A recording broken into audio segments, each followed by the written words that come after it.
It's time to talk Utah Jazz basketball with the president of basketball operations, Austin Ainge, with Hans and Scotty G on 97.5, the KSL Sports Zone. He is the president of basketball operations, Austin Ainge, kind enough to join us. Austin, how you doing? I'm great, guys. How are you? Very good. You get a blowout victory, and you tell the old man, like, hey, you know what? I got the radio shot tomorrow. Let me take over.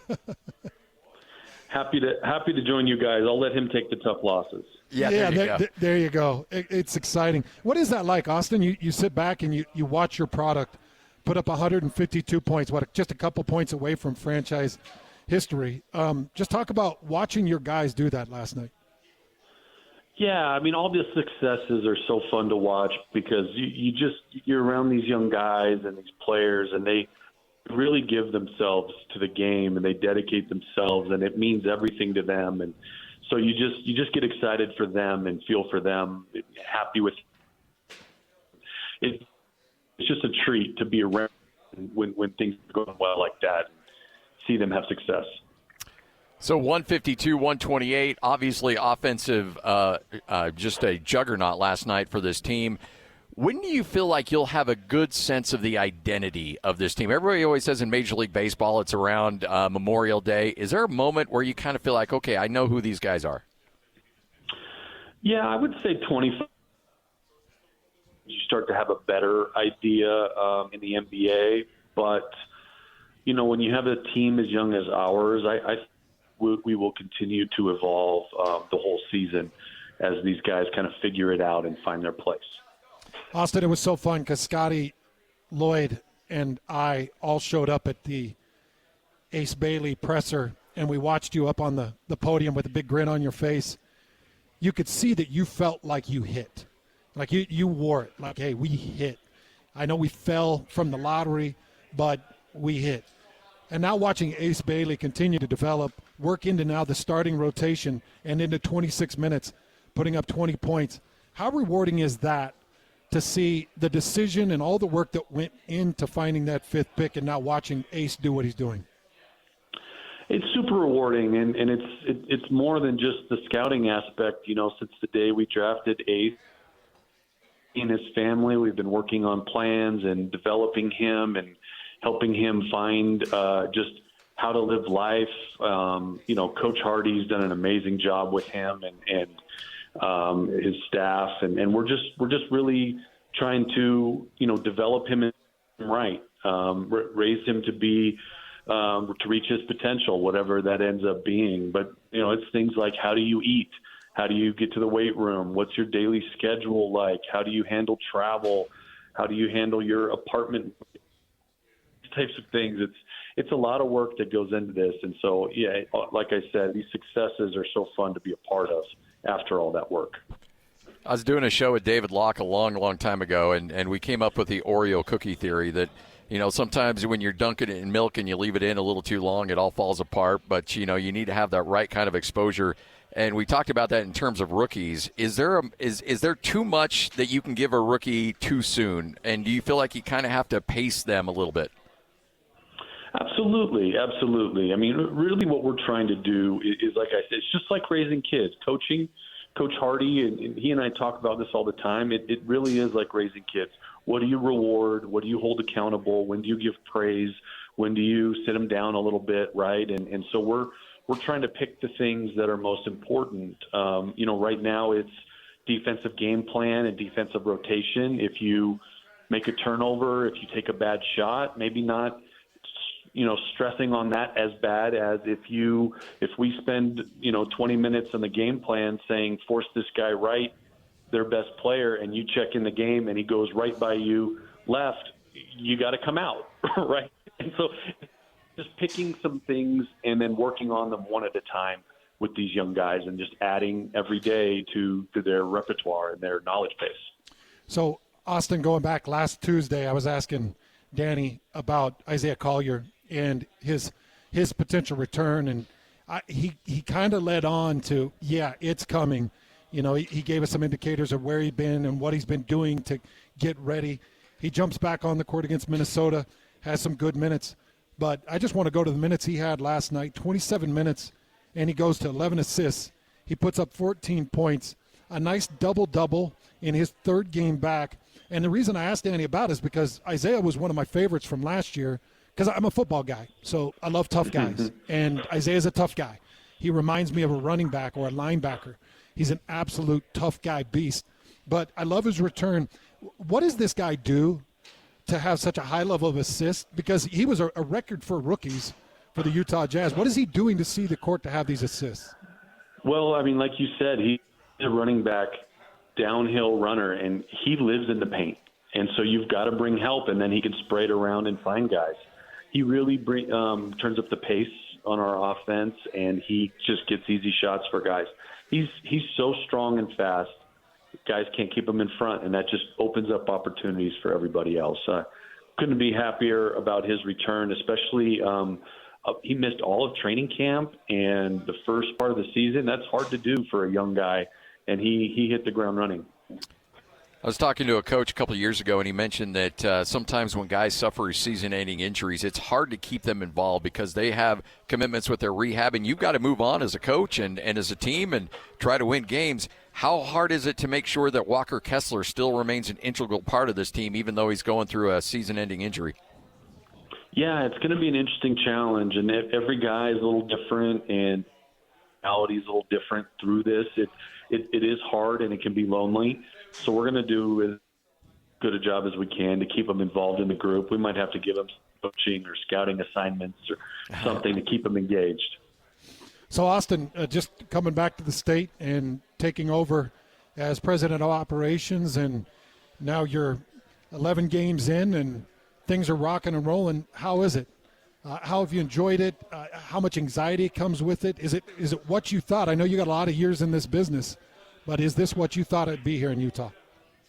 Yeah, everything is the business side is kind of what you thought, but life and moving your family across the country, 17 years in Boston was a long time. It was a big adjustment for us, and the state's changed a lot since I went to college at BYU. I didn't really live besides that, and so I don't know the Salt Lake very well, and so it's been getting to know that, but it's been great. And I tell you what, like being in the Delta Center with our fans, it's just such an awesome place, man. The support they give, it's been a rebuild, and just to see the people show up to support our young guys and see the progress they're making, it sure makes it fun.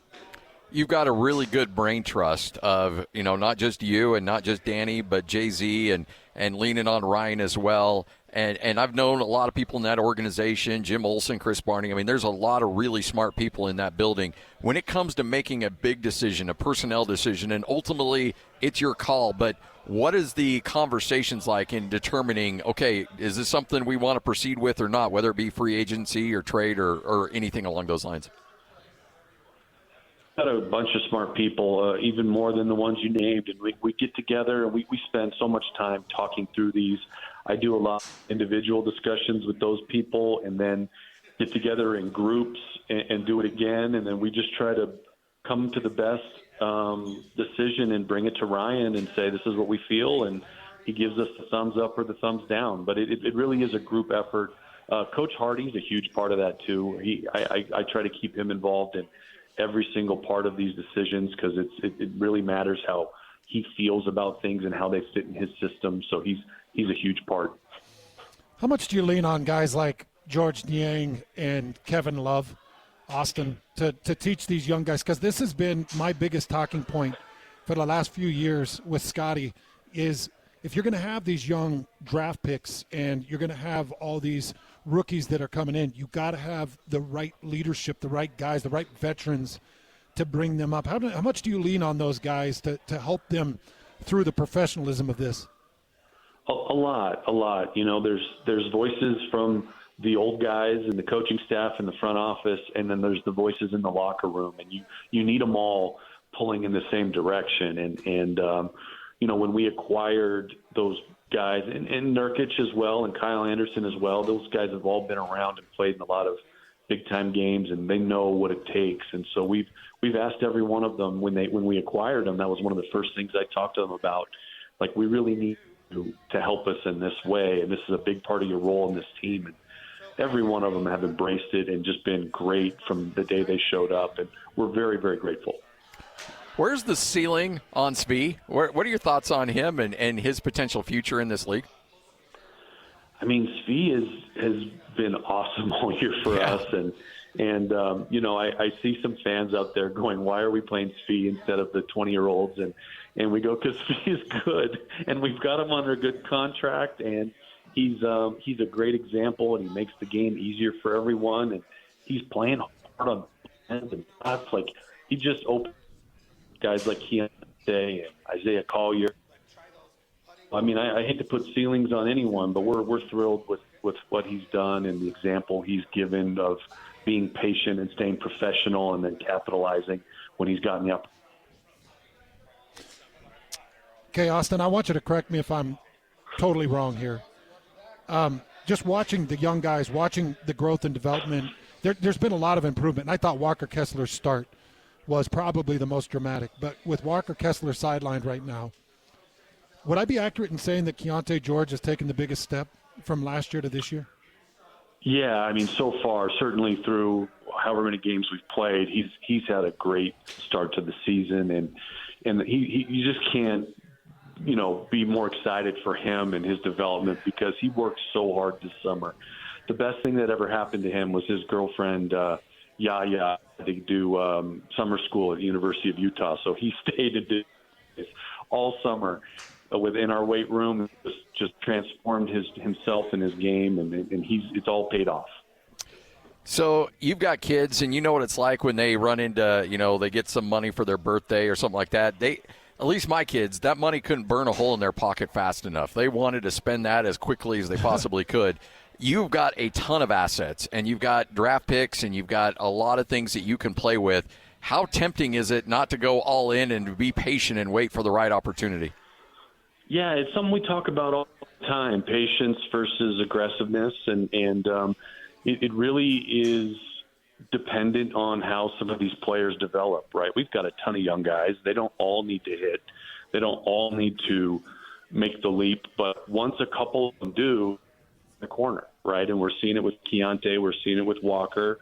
We're, and a few others I think are coming along with opportunity. Ace is making good strides. You said Isaiah in a few games. So as those guys get more ready, then we can start, we can hit the gas pedal.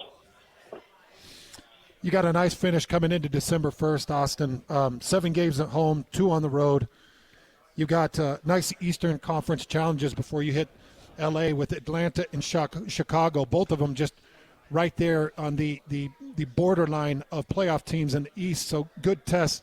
Just talk about the schedule going through December 1st, an opportunity to keep your team at home a little bit and get that home court advantage.